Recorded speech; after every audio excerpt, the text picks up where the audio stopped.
मैं हूं श्रद्धा, आप देख रहे हैं Indian blogger Shraddha we twins. और आई होप आपने कल का मेरा ब्लॉग जरूर देखा होगा, पार्ट 1 था और आज है पार्ट 2, और जिसमें मैं अपने क्लोजेट की और जो अपर फर्नीचर है उसकी क्लीनिंग करूंगी। और फ्रेंड्स, यदि जरा भी वीडियो पसंद आता है तो प्लीज वीडियो को लाइक जरूर करें और आप अपने फैमिली फ्रेंड्स ग्रुप में शेयर भी कर सकते हैं। चैनल पर यदि नए हैं तो चैनल को सब्सक्राइब जरूर करें और बेल बटन को हिट करें ताकि आपको आगे आने वाले सारे वीडियोस की नोटिफिकेशन मिल सके। तो चलिए वीडियो स्टार्ट करते हैं। फ्रेंड्स, कल हमने इस मैट्रेस की अच्छे से क्लीनिंग कर दी थी, तो आज मैं अपने क्लोजेट की क्लीनिंग कर रही हूँ। तो सारे ही कपड़े जो रहेंगे वो सारे इसके ऊपर आएंगे।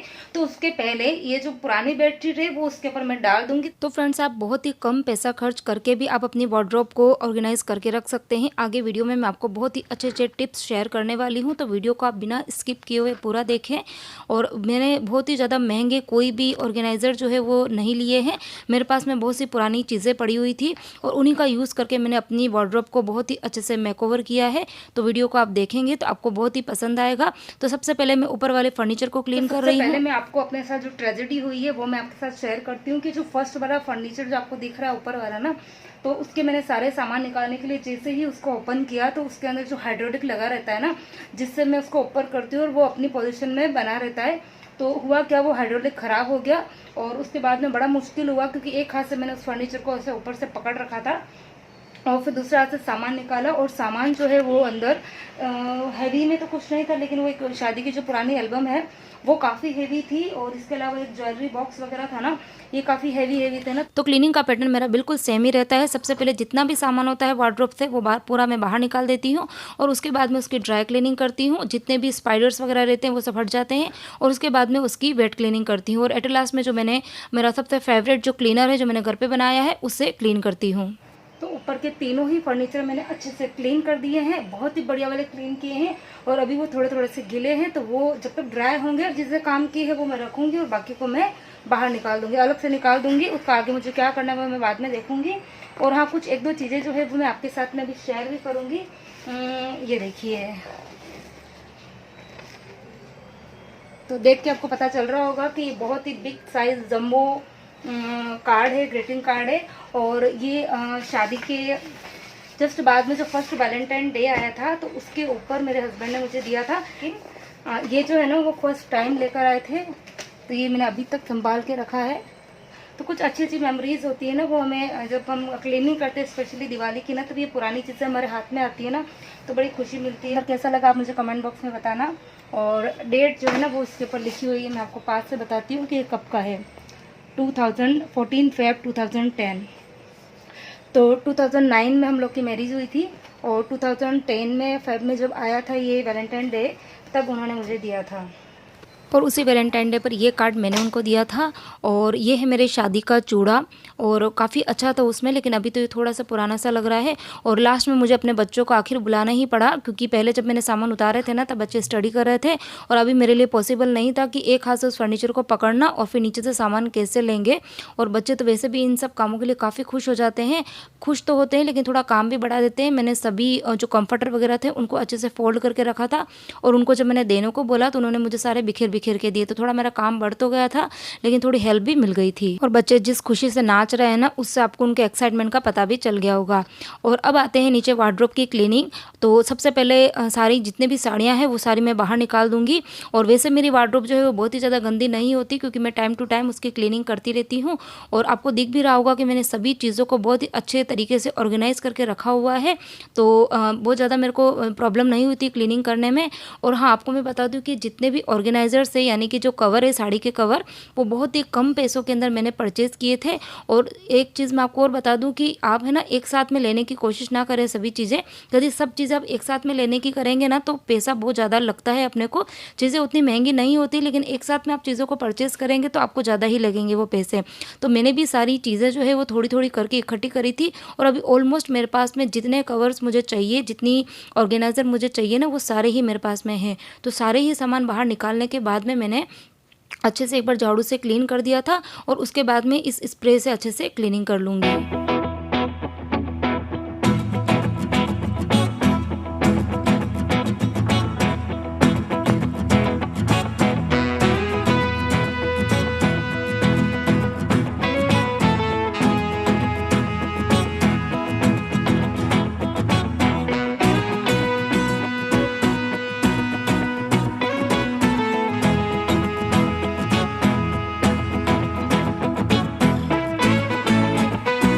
वार्डरोब को अच्छे से मैंने क्लीन कर लिया है और वो अच्छे से ड्राई होगी तब तक मैं जितनी भी पाउचेस है उनको ऊपर से क्लीन कर दूंगी। उनको मैं आगे आपको ओपन करके भी बताऊंगी कि किस तरह से मैंने इन ऑर्गेनाइज़र के अंदर चीज़ों को अच्छे से रखा है, किस तरीके से रखा है और क्या क्या चीज़ें मैंने अंदर रखी है। तो पहले मैं एक बार ऊपर से क्लीन कर दूंगी, अंदर से क्लीन करने की ज़रूरत नहीं है क्योंकि कुछ दिन पहले ही मैंने इनको अच्छे से क्लीन किया था।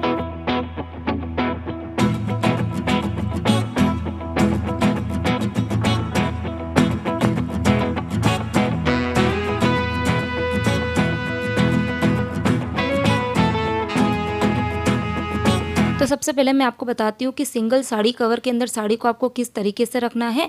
यानी कि रखना है तो खैर सबको आता ही है, लेकिन कुछ बिगनर्स होते हैं तो ये चीज़ उनके लिए है। तो ये हैवी बॉर्डर की साड़ी है, यानी कि इसका जो बॉर्डर है वो काफ़ी थिक है।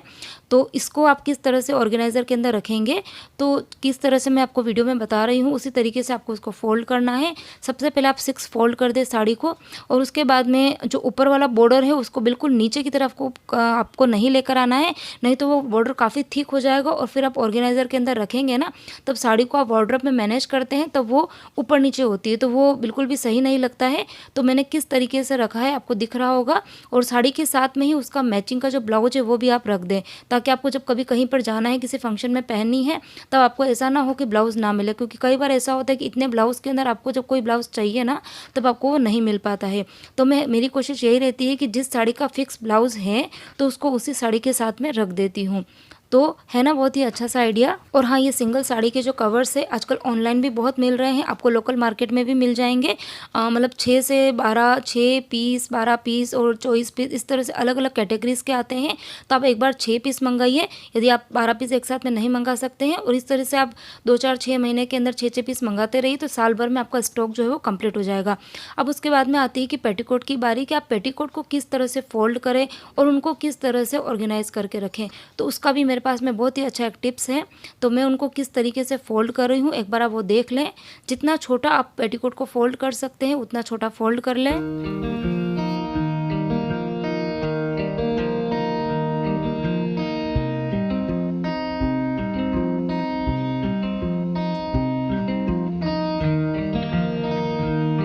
तो सभी पेटीकोट को फोल्ड करने के बाद में किस तरह से मैं ऑर्गेनाइज़र में रख रही हूँ वो आप देख सकते हैं।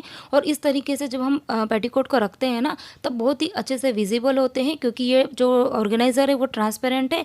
तो चारों ही जो आप डायरेक्शन में उसको देख सकते हैं। आपको जो भी कलर का पेटीकोट चाहिए तो आपके पेटीकोट बिखरेंगे भी नहीं, और आप एक पेटीकोट निकाल सकते हैं ईजिली।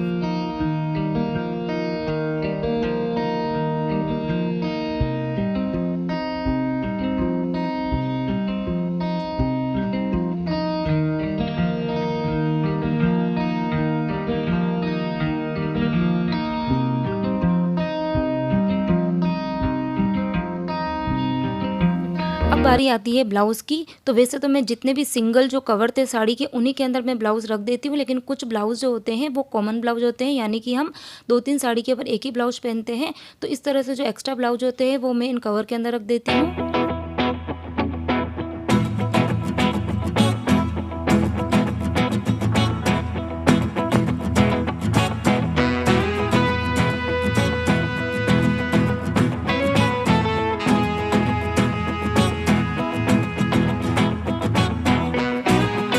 अब बारी आती है कि हैंगर के अंदर साड़ी को आपको किस तरीके से लगाना है।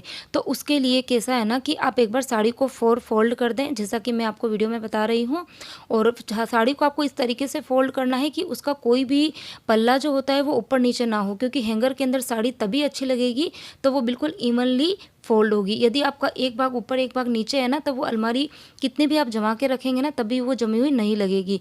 तो किस तरीके से मैंने फोल्ड किया आप देख सकते हैं। और उसके बाद में उस साड़ी का जो ब्लाउज है उसको भी आपको उसी के साथ में रखना है।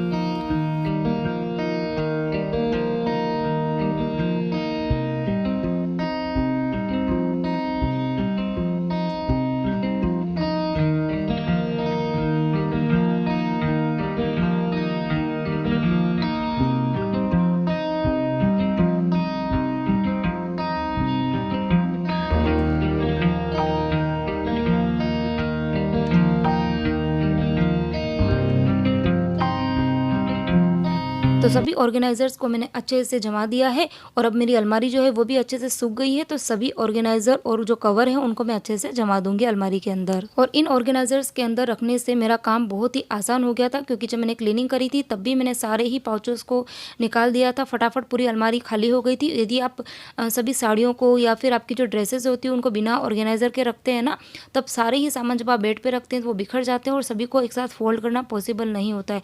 तो जो काम आपका 2 घंटे का होता है वो उसको आपको करने में कम से कम 4 घंटे लग जाते हैं। तो बस अब इन सभी साड़ियों को मैंने हैंगर में डाल के अलमारी के अंदर लगा दिया है। और साड़ी को जो है वो मैंने बहुत ज़्यादा लंबा नहीं लगाया है, छोटा लगाया है, ताकि नीचे की तरफ जगह बच जाए और मैं और दूसरा सामान रख सकूं। अब ये जो ऑर्गेनाइज़र दिख रहा है ये मैंने परचेज़ नहीं किया है, ये एक पिलो मैंने मार्केट से लेकर आई थी। ये पिलो का कवर था और इसके ऊपर जिप भी लगी हुई थी, काफ़ी थिक था, तो ये मैंने संभाल के रख दिया था। तो इसके अंदर भी मैंने कुछ साड़ी और कुछ एक्स्ट्रा जो ब्लाउज़ वगैरह थे वो इसके अंदर रख दिए हैं। तो इस तरीके से ज़रूरी नहीं है कि आप हर चीज़ के लिए पैसा खर्च करें, आप कुछ अपना दिमाग लगाएंगे तो घर के अंदर ही आपको कुछ चीज़ें ऐसी मिल जाएगी ताकि आप अपने घर को ऑर्गेनाइज़ करके रख सकते हैं। तो साड़ी रखने के बाद में नीचे काफ़ी स्पेस बच गया था, तो उसके ऊपर भी मैं कुछ सामान रख दूँगी। नीचे वाले पोर्शन के अंदर भी मैंने कुछ ऑर्गेनाइज़र रख दिए हैं। एक सूटकेस रखा है, ये कॉमन सूटकेस है जो कई बार हमारे काम में आता है, तो उसको मैंने ऐसे ही ओपन रखा है। और उसके जस्ट नीचे वाला जो फर्नीचर है उसके अंदर भी मैंने कुछ ऑर्गेनाइज़र्स रखे हुए हैं और एक बड़ा सूटकेस है और सूटकेस के अंदर एक सूटकेस और, यानी कि इसका 3 का सेट था, तो ये 2 ही सेट मेरे पास में अभी है। तो ये मेरे बहुत कम काम में आता है, यानी कि साल 1.5 साल में एक बार। तो उसको मैंने प्लास्टिक के अंदर रैप करके रखा है ताकि वो जल्दी गंदा ना होगा। और उसके पास में ही मैंने एक वेइंग मशीन है वो मैंने रखी हुई है।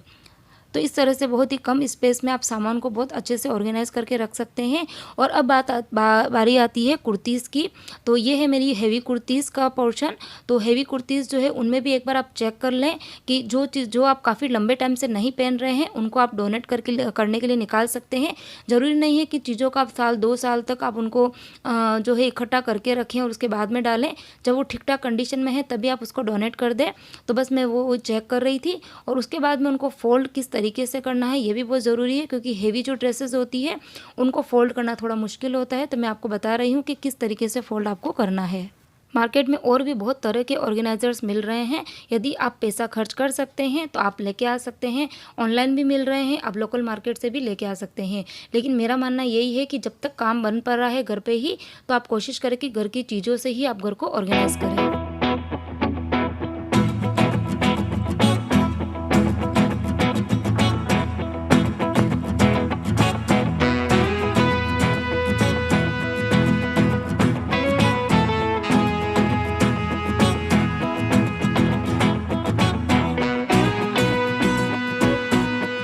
मेरे पास में बहुत से नैपकिन्स पड़े हुए थे, मतलब किचन टॉवल्स भी थे नए, और इसके अलावा फेस टॉवल जो थे वो भी पड़े हुए थे। तो इस तरह की एक पाउच के अंदर मैंने जो कुछ 1-2 नए टॉवल थे और कुछ नैपकिन्स वगैरह थे, कुछ फेस टॉवल थे, तो वो सारे मैं इस ऑर्गेनाइज़र के अंदर रख दूँगी ताकि जब भी मुझे ज़रूरत होगी तो मेरे को फटाफट से वो मिल जाएंगे।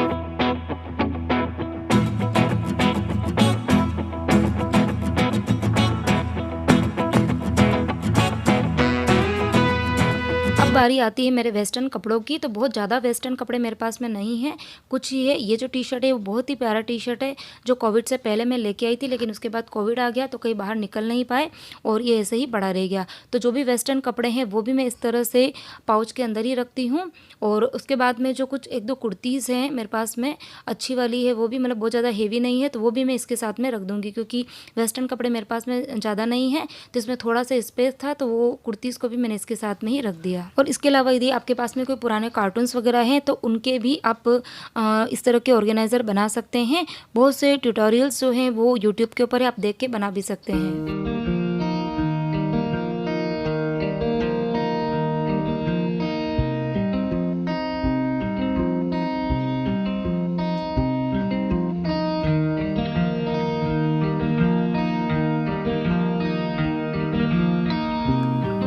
अब कुछ मेरे पास में पुराने लेगिंग्स पड़े हुए थे, यानी कि लेगिंग्स जो थे वो पुराने हैं लेकिन वो ख़राब नहीं हुए हैं।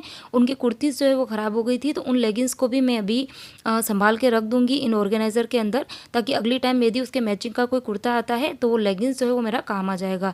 तो आपको चीज़ों को मैनेज करके भी रखना है और इस तरह से आपके पैसे भी सेव होंगे और चीज़ें जो है वो अच्छे से काम में भी आ जाएगी। और कुछ दुपट्टे वगैरह थे तो वो भी मैंने इसके अंदर रख दिए।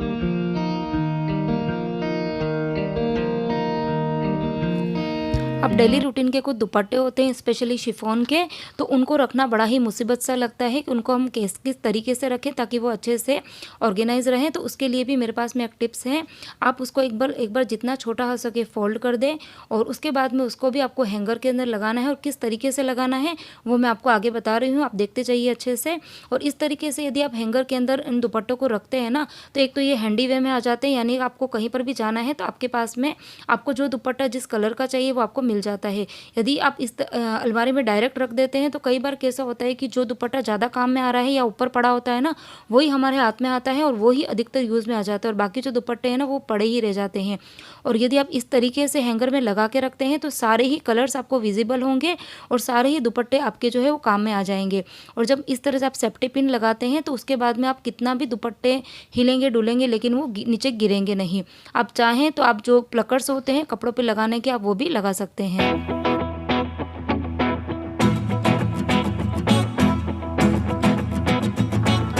अब बारी आती है डेली रूटीन के कपड़ों की, तो उनको मैं ऑर्गेनाइज़र के अंदर नहीं रखती हूँ। जो डेली रूटीन की जो मेरी कुर्तीज़ है उनको मैंने एक साइड में रखा है, उसके मैचिंग के जितने भी लेगिंग्स है उनको उसके पास में रखा है, और डेली रूटीन के जो भी ट्रैक पैंट्स होते हैं, जो लोवर्स होते हैं, नाइटीज़ होती है वो रखी है मैंने, और उसी के पास में जो कुछ एक दो जीन्स और टी शर्ट्स है वो भी रख दिए हैं। तो इन सबको मैं ऑर्गेनाइज़र के अंदर नहीं रखती हूँ क्योंकि रोज़ पॉसिबल नहीं होता है कि उन ऑर्गेनाइज़र की जिप्स को खोलें और सामान को आप या कपड़ों को बाहर निकालें। तो ये एकदम हैंडी वे में ही चाहिए होते हैं, तो इस तरीके से मैंने रख दिए। सबसे नीचे जो डेली रूटीन के जो बिस्तर होते हैं, कुछ एक दो ब्लैंकेट्स हैं, पिलो है, वो मैंने रख दिए हैं। और उसके जस्ट ऊपर वाली जो ड्रॉवर थी वार्डरोब की, उसके अंदर मैंने मेरे जो पर्स थे और कुछ क्लचेस थे वो मैंने रखे हैं, और जो गॉगल्स थे बच्चों के, मेरे हस्बैंड के, वो मैंने इसके अंदर रख दिए हैं। और एक और जो ड्रॉवर है इसके अंदर भी मैंने कुछ एक्स्ट्रा पाउचेस रखी है जो हम कहीं बाहर जाते हैं तो काम में आती है, और इसके अलावा कुछ रैंडमली सामान जो थे वो मैंने रख दिए हैं। तो इस तरीके से मैं अपने पूरी वार्डरोब को मैनेज करके रखती हूँ। तो फ्रेंड्स, आपको मेरा आज का वीडियो कैसा लगा? यदि ज़रा भी पसंद आया है तो प्लीज़ वीडियो को लाइक ज़रूर करें, और चैनल पर नए हैं तो चैनल को सब्सक्राइब करना बिल्कुल ना भूलें। तो मिलते हैं नेक्स्ट वीडियो में। Till then bye bye and take care.